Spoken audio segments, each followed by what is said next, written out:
Hi, my name is Logan Derry, and I'm a student at Lake Sumter State College.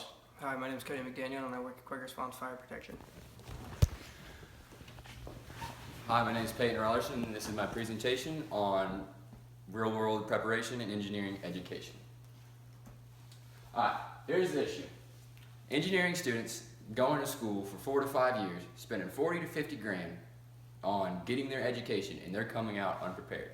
There's even a study shows that 45% of students who have graduated feel somewhat prepared. That statistic should be way different. It's not right. They're going through these courses, they're not getting what they need. They think they think what they have is what they need to succeed in a career, when really they're just halfway there. They don't have everything they need. Now, how are teachers affecting the issue? See, the first college opened back in the 9th century. Since then, they have employed the same teaching methods. Lecturing.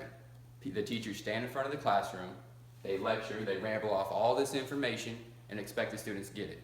And especially when you're in an engineering degree, you're learning formulas and laws, equations, theories, stuff that you have to memorize and be able to apply to these problems, but all you're doing is just getting information constantly tossed at you.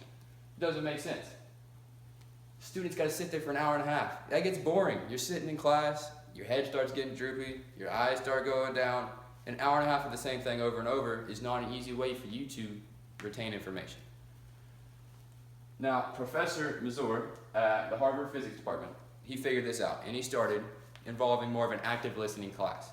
He started getting his kids that are taking that class more involved. Instead of him sitting up in front of the classroom and just talking for an hour, hour and a half, he'll do about 20, 30 minutes, stop, let the kids work with each other, talk to everyone, see how everything's going, and they're able to grasp the subjects a lot better.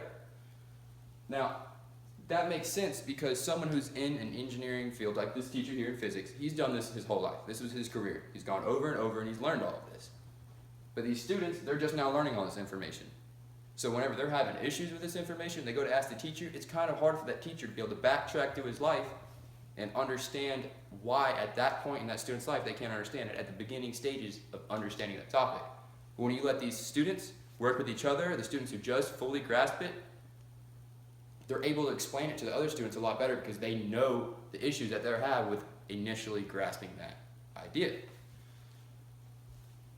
Continuing on.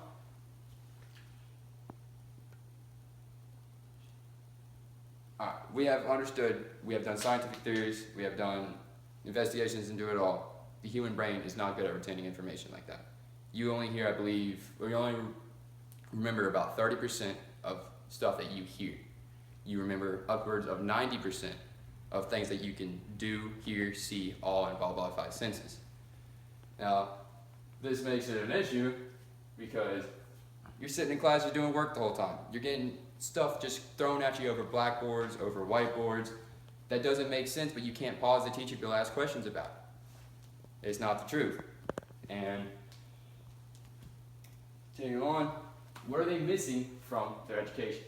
They're missing real-world stuff. How to do taxes, resumes, letters, cover letters, technical writing skills. It's just stuff that you need in any occupation workplace. Being able to talk to your boss through an email or through even in person and doing that in a professional way and understanding how.